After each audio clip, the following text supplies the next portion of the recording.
जुले नमस्कार व सलाम दोस्तों। आप सब ने सुना होगा कि लद्दाख के इन सीमाओं से चीन और भारत की सेनाएं पीछे हटाई जा रही हैं, यानी कि डिसएंगेजमेंट हो रहा है, जो कि बहुत ही अच्छी बात है दोनों देशों के लिए और तमाम दुनिया के लिए, क्योंकि इन ठंडे पहाड़ों में दोनों तरफ के तकरीबन 50,000 सेनाएं तैनात थी और ये सबके लिए एक मुश्किलात का सबब था। दोनों तरफ के माओं ने बहुत से बेटे गंवाए यहाँ, और इतनी ठंडी बर्फीली पहाड़ों में जब सेनाओं को तैनात किया जाता है और उन्हें रहना पड़ता है कपड़े के तंबुओं में या फिर लोहे के कंटेनर्स में, तो बहुत बड़ी मात्रा में यानी कि लाखों लीटर मिट्टी का तेल जलाना पड़ता है, जो कि खर्च बहुत ज़्यादा आता है देशों पर, क्योंकि ये तेल बाहर के देशों से आता है। फिर प्रदूषण का क्या कहें, जिसके वजह से हमारा जलवायु परिवर्तन हो रहा है, और यहाँ लद्दाख जैसे इलाकों में तो हमारे बर्फीले जो पहाड़ हैं, ग्लेशियर्स हैं, वो पिघलते जा रहे हैं। तो दूसरी तरफ फिर सैनिकों को कितनी दिक्कत होती है, आग के हादसे होते हैं और बहुत सारे जल के मरते हैं, और बहुत सारे सैनिक तो ठंड से हताहत हो जाते हैं, दोनों तरफ, चीन के भी और भारत के भी। तो इन हालातों को देखते हुए हम जहां आज हैं, Himalayan institute of alternatives Ladakh, यानी कि हयाल एक वैकल्पिक यूनिवर्सिटी है जहां पर हम शोध करते हैं पहाड़ों में कैसे जीवन जिया जाए और यहाँ के जो स्रोत साधन हैं उनका इस्तेमाल करके जीवन को आसान कैसे बनाया जाए। तो इसी सिलसिले में हमने सोचा कि जब हमारे सैनिक इतने मुश्किलात में हैं सीमा पर, तो उनके लिए भी एक सोलर हीटेड शेल्टर क्यों ना बनाया जाए, क्योंकि आपने सुना होगा यहाँ हमने सोलर हीटेड घरों को बनाने में काफ़ी महारत हासिल की पिछले कोई 25-30 सालों में।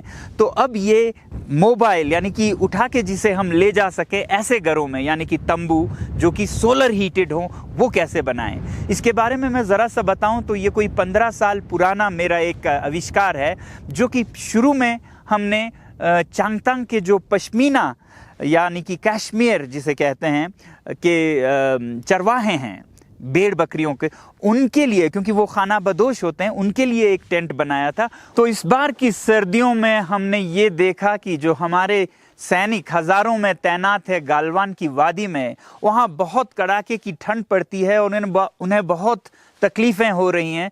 तो हमने इस यूनिवर्सिटी में एक प्रोजेक्ट पे काम करना शुरू किया, और प्रोजेक्ट था एक ऐसा तंबू, पैसिव सोलर हीटेड टेंट बनाने का, जिसमें कि हमारे सैनिक आराम से रह सकें और गर्मी सूरज से हो और न तेल का खर्चा न धुआं हो।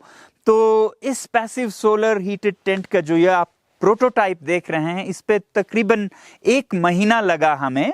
तो ये सोलर टेंट अंदर से कैसा है और काम कैसे करता है, उसे देखने जाने से पहले मैं आपको ज़रा सा बताऊं कि ये कैसे बना हुआ है। इस टेंट के 2 हिस्से हैं। एक आगे का हिस्सा जो कि ग्रीन हाउस हिस्सा है, जहां से सूरज की गर्मी जाती है, और जो पीछे का हिस्सा है वो स्लीपिंग चैम्बर है, जहां की सैनिक रात को सोते हैं। और ये बहुत हाईली इंसुलेटेड हैं, बहुत जैसे रज़ाई होता है उस तरह का, स्लीपिंग बैग की तरह है, और इस पर विंड शीटर वाटरप्रूफ कवर लगा हुआ है। और फिर ये जो आगे का हिस्सा है जो ग्रीन हाउस है, इससे हम अंदर जाते हैं।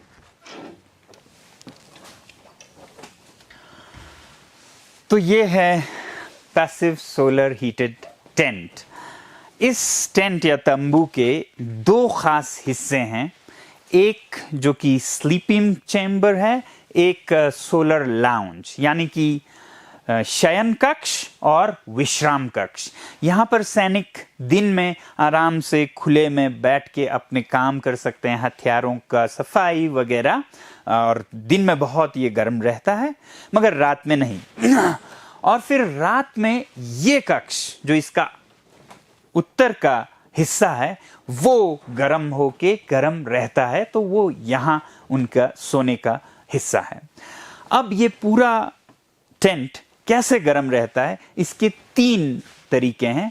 एक है कि दक्षिण दिशा से सूरज की किरणें आए, जैसे इधर आ रही हैं, वैसे ही ये जो दीवार है ये इसका दूसरा हिस्सा है। पहला हिस्सा दक्षिण से धूप आए, दूसरा हिस्सा वो धूप इस दीवार में, जो ये शयन कक्ष की दीवार देख रहे हैं वो एक हीट बैंक है, इसमें वो गर्मी जमा होकर रहे ताकि वो रात को उपलब्ध हो जबकि गर्मी की सबसे ज्यादा जरूरत हो। तो दिन की गर्मी रात तक इस दीवार में कैद रहे या जमा रहे, संचित रहे।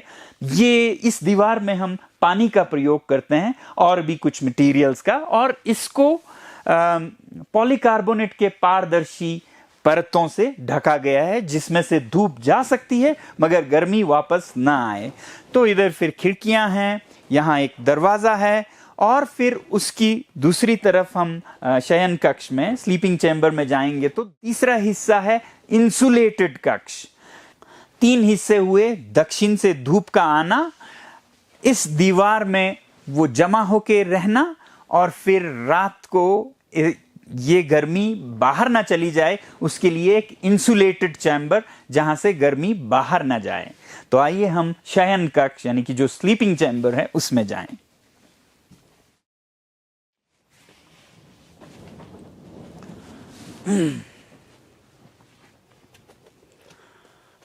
तो ये है पैसिव सोलर टेंट का नॉर्दर्न यानी कि उत्तर का हिस्सा, जहां से धूप नहीं आती है मगर अंदर की गर्मी बाहर जाती है। तो इसमें मोटे परत लगे हैं जैसे आपके स्लीपिंग बैग्स में होते हैं।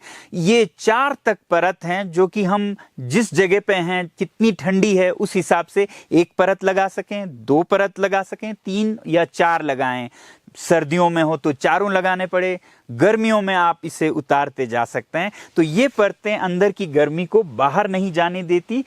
दक्षिण से धूप आती है, इस दीवार में जमा होती है, और फिर उस धूप को अंदर की तरफ तो आ सकती है वो गर्मी, मगर बाहर नहीं जा सकती। इस वजह से ये जो शयन कक्ष है इसका तापमान रात में भी काफ़ी गर्म रहता है। जैसे कल रात को 10 बजे अंदर यहाँ पर 15 डिग्री था, जबकि इन दिनों बाहर की तापमान -14 के करीब चल रहा था।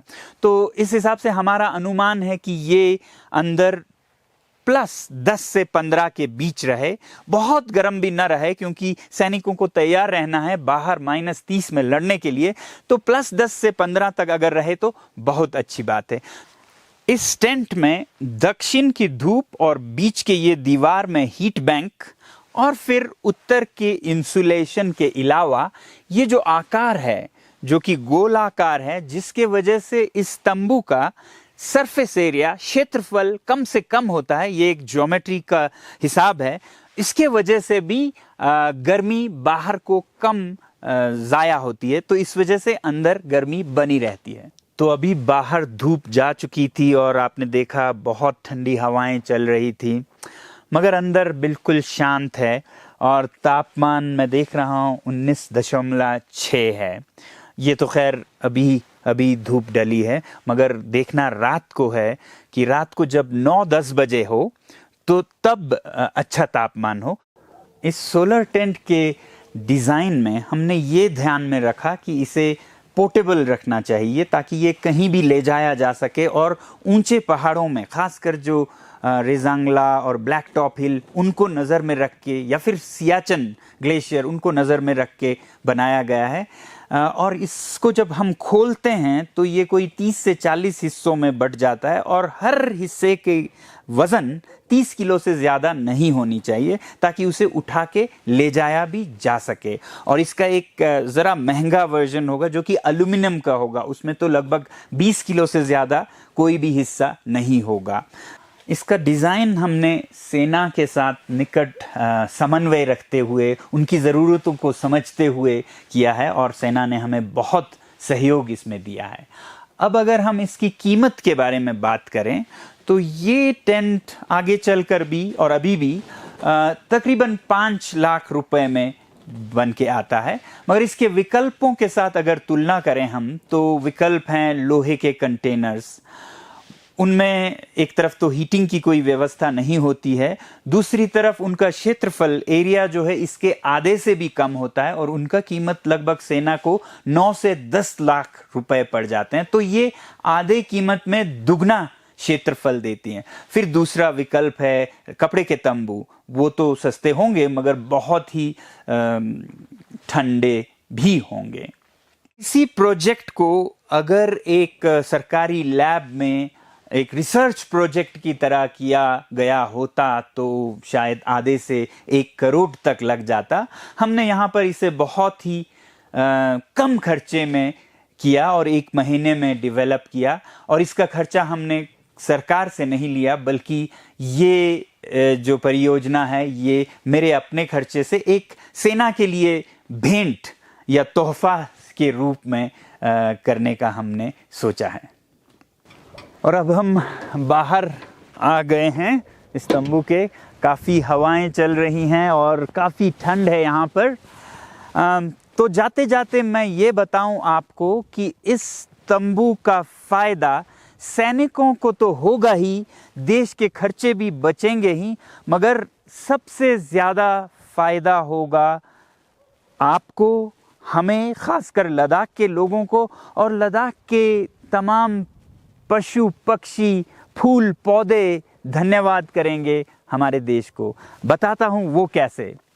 अभी जिस तरह से हमारे सैनिक और फिर चीनी सेनाएं और दुनिया की सारी सेनाएं जिस कदर से तेल जला रहे हैं, उससे बहुत भारी प्रदूषण हो रहा है।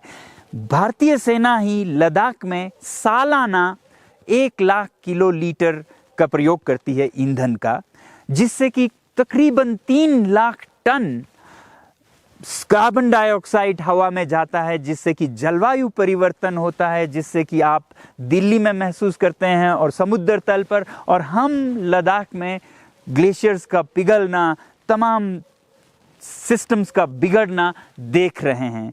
तो हमारी उम्मीद है कि अगर हमारे सैनिक ऐसे तंबुओं का प्रयोग करते हैं तो भारी मात्रा में तेल के प्रयोग में कमी ला सकते हैं। वैसे ही मैं तो चाहता हूं कि चीन के सैनिक भी, जिनको वहाँ भी उन्हें ठंड लगती होगी, उनका भी बहुत खर्चा है, प्रदूषण तो फिर चाहे चीनी हो या भारतीय हो सबको भुगतना पड़ेगा।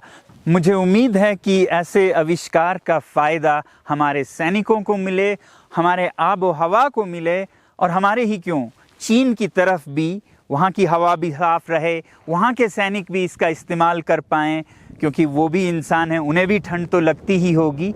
मगर शायद फ़र्क इतना हो कि अब की बार सामान भारत से चीन जाए, न कि हर बार की तरह चीनी सामान हम खरीदें, और ये जो व्यापार का फ़र्क है वो भी कम हो और सब पड़ोसी खुशी से रह सकें।